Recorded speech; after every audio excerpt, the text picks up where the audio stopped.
Ang mainit na balita ngayon ay tungkol sa pagkakaaresto kay dating President Rodrigo Duterte base di umano sa inisyu na arrest warrant ng ICC. Dahil ako ay isang tao na hindi basta-basta naniniwala, pinapakinggan ko ang both sides of all the stories. Kaliwa, kanan, harap, likod, taas, baba ay aking binubusisi. Hindi ako yung bias na nakikinig lang sa isang side. Dahil mayroon namang way para ma-check, ma-research kung totoo nga yung arrest warrant na yan na inisyu ng ICC, eto ako mismo nag-research on my own. Siyempre pumunta ako sa official site ng ICC, International Criminal Court. Ayan, at sinearch ko doon yung mga cases.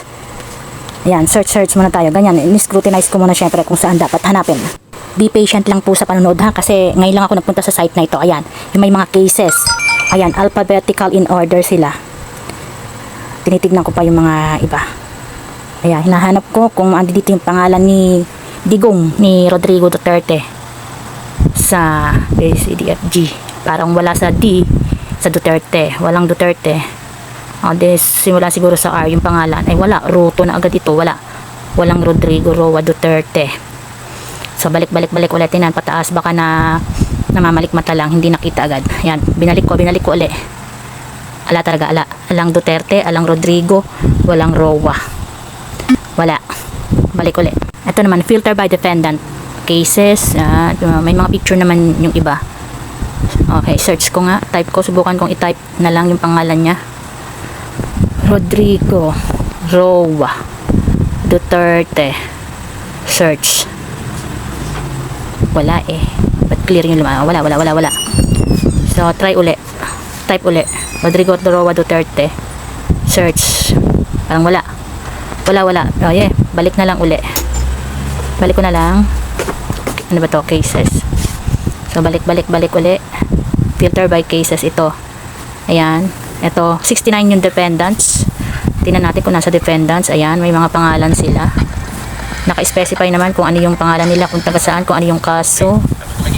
Image not available. Yung iba, walang picture yung iba. Pero hindi naman pangalan ni Duterte yun. Yung image not available. Ayan. Hindi si Duterte yan. Letter A pa din. Okay. Kung babasahin ko ito isa-isa, magtatagal tayo. Basta hinahanap ko lang yung pangalan ni Digong, ni Rodrigo Roa Duterte.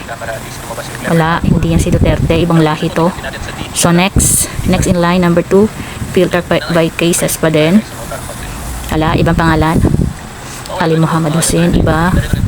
Abdurrahman, Muhammad, iba pa rin. Wala. Ayan, yung iba nasa custody na daw. Yung iba case closed. Yung iba ay, may nakasulat naman eh.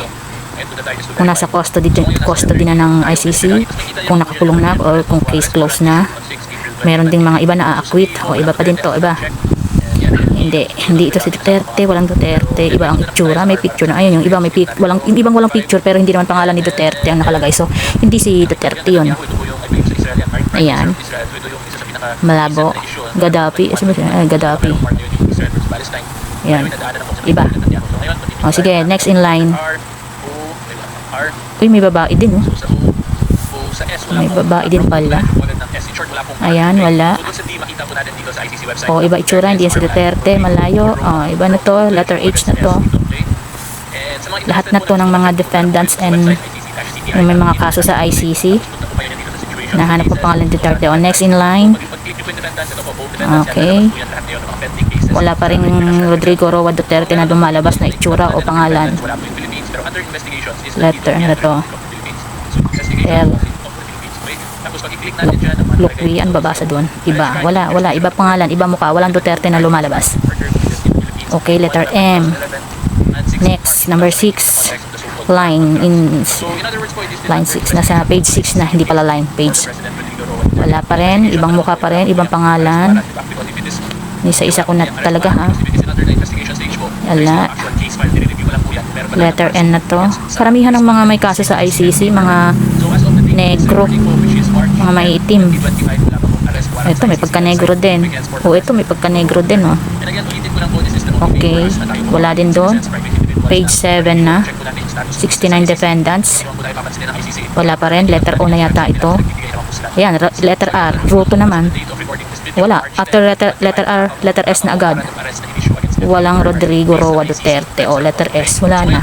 By letter siya. Ayan, letter V. Last page na to. Ano to? Basa doon, hindi ko alam. Letter V yun eh. Ito, letter Y. So, walang Rodrigo Roa Duterte. Ayun, last page na yon, wala. So, wala. Check for yourself then. Kayo mismo, pwede nyo i-check.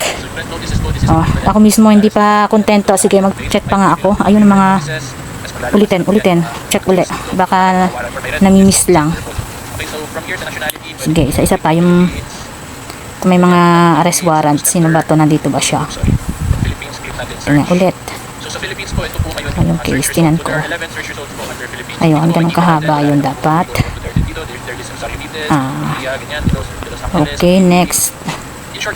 Wala dyan kay Duterte. Letter A pa rin. Madami mga letter A nagsisimula na may mga kaso. Wala talagang Rodrigo Roa Duterte dito. Letter A, iba. Wala, iba. Yan, nakasulat naman, naka-specified kung kailan sila nagkaroon ng kaso, kung taga saan, kung kailan na-serve, kung may warrant, kung kailan ni-release, kung kailan sinerve. Malinaw naman dito, detail yung mga information. So, next. Letter A, madami. Letter B. Basta sunod-sunod na to para uncut to. Inisa-isa ko na lahat ng may kaso to sa ICC. Anong letter na to? Letter B. Ang hirap din kasi ng mga pangalan, apelyido nila. Letter D na, walang Duterte. Ano to? Iba. Hindi si Duterte, iba yun. Iba ang spelling, dependence. Wala. Letter G. Si Gaddafi. Wala pa rin. D. Nalampasan na yung D. Letter G na eh. So, walang Duterte. Wala. Pabalik-balik na ako ha. Ilang balik ko na to. Wala talagang makitang pangalan man lang ni Rodrigo Roa Duterte. Maski picture niya, wala. Imposible naman na kung may case siya dito tapos wala yung pangalan niya, wala din yung picture niya. So, ibig sabihin, wala talaga siyang arrest warrant. Kasi wala dito eh. Kasi nakasulat naman kung case closed, kung under investigation, kung na-acquit, or under custody, nakasulat naman. Or kung at large, kung hindi pa nahuhuli. Kung na-convict na ba, nakasulat din. Yan. Number na to? Page na to? 55. 55 defendants. Tapos yung may arrest warrant, yung iba, wala din siya eh. Yan. Letter M. Letter N. Wala pa rin. Letter N. Nakailang balik na ako. Wala talaga yung kay Duterte dito. Walang pangalan ni Duterte talaga sa ICC na to. Ito yung official site or website ng ICC, International Criminal Court. Wala uli. Ito, last page na ba ito uli? Letter S. Wala pa rin. Walang Rodrigo Roa Duterte. Isa kaya nila nakuha yung pinakikita nilang arrest warrant? Saan galing yun? Merong record dapat dito si Duterte kung talagang... Kasi dapat time check habang nagre-research ako ay 9:30 PM of March 11, 2025. Make your own research din po.